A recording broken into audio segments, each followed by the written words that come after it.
What's up, YouTube? It's your boy Josh Reese back at it again with another video. So today we're going to be talking about college, our undergraduate degree, and how we can get through it faster.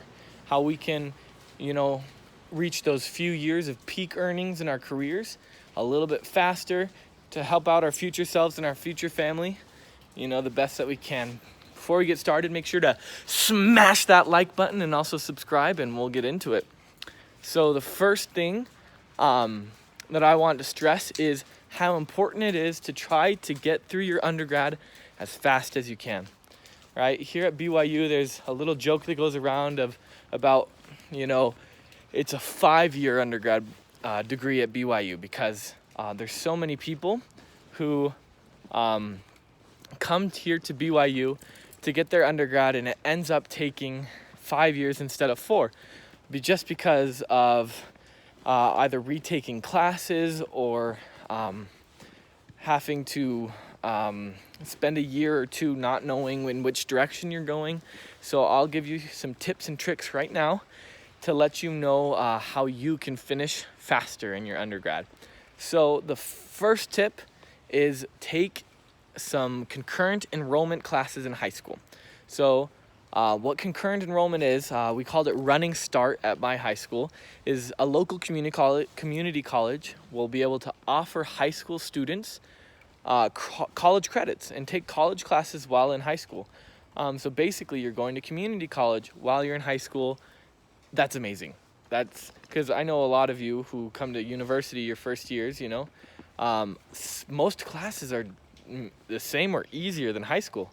And so most high schoolers can probably do just as well in community college as they would in high school. So I know people who have graduated high school with their associate's degree. Now that shaves off 2 years off your degree. And that is just amazing. I wish I would have done it. I don't know why. I wish I could go back and tell myself to do it. But I didn't end up taking a Running Start. And I really wish I would have. It would have I would have been able to graduate in 1 year instead of 3 in my undergrad. The next piece of advice I can give is take AP classes or IB classes. So AP and IB are advanced placement or international baccalaureate classes. And what they do is kind of like concurrent enrollment where you're taking college classes in high school. It just offers a high school class that's at college level. And now these high school classes that are at college levels, you can take the exams at the end of the year, and depending on how you do with the exam is how much you qualify for that college credit. Now, this is a little worse, I'd say, than concurrent enrollment because there's no guarantee that you will actually get that college credit. Let's say you take the class and on the exam you don't do so well, you won't get credit for that exam in college. Although, you could still pass the class in high school, you won't get college credit for that class, which kind of stinks. I know I have one class that I took AP Chemistry, and I got a 3 on the exam, which is, average. I think it would be the equivalent of a college C. But my college my university I went to didn't accept a 3 to pass off a class that needed a 4. So I would have been able to opt out of one of the hardest classes at BYU, Chem 105, if I would have gotten a 4 on the exam instead of a 3. And now, I hope that motivates you if you're taking an AP class to do a little bit better.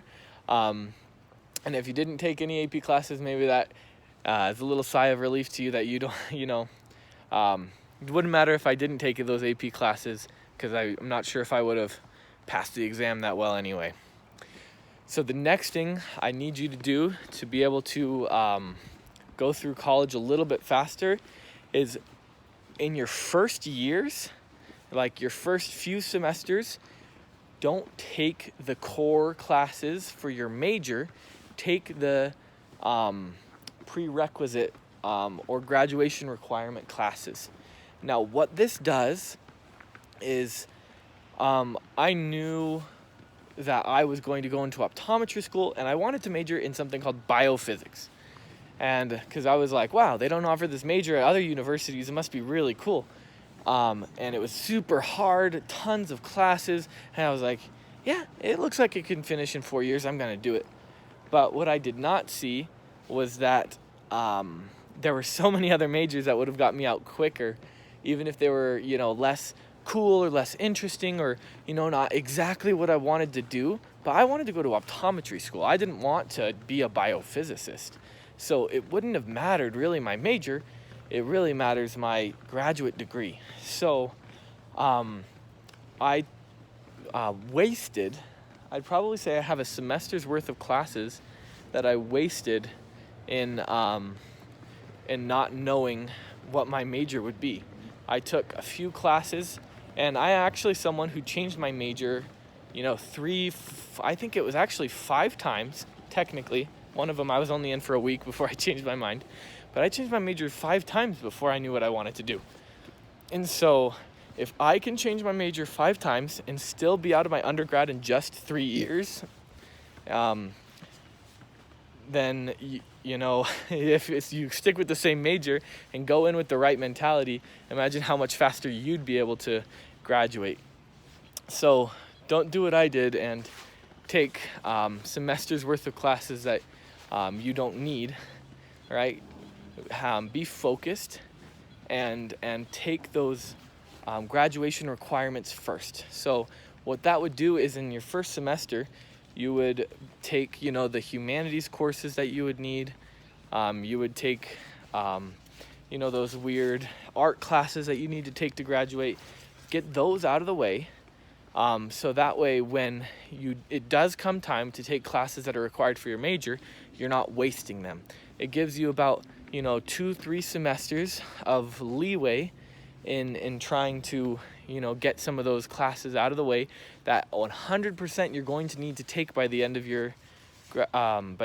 college, and you won't have to worry about them. And that goes a long way, because right now I'm taking an art history class, and all my other classes are focused on science.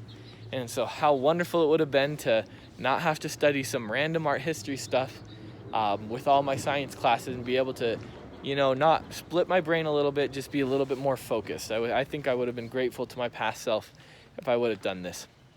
Now, the next thing is you need to pick a short major. So, really, unless your major is really dependent on what you're going to do in the future, it 100% won't matter what you major in. Whether or not you major in Spanish or biophysics or history or economics, right? You just need to pick a major that will get you out of college the fastest so that you can get to dental school, get to optometry school, just get out sooner. So what I did is, I remember actually, this was probably, I was already a junior in college when I did this. I was a Spanish major. I was going to take 3 more years, it was going to be I was going to graduate in 4 years, be a Spanish major, and take all of the prerequisites for optometry school, and then go to optometry school. I chose Spanish because it was an easy major, not because it was a quick major. So one day when I got married, it kind of hit me like, oh my gosh, I'm not just wasting my time here. I'm wasting my wife's time and our, future family's time. And so I decided to sit down one day and map out every class that I would need to take to get into optometry school, then every class I'd need to take to graduate, and every class I'd need to take to fulfill my major requirements. And I was barely going to make it in the 4 years.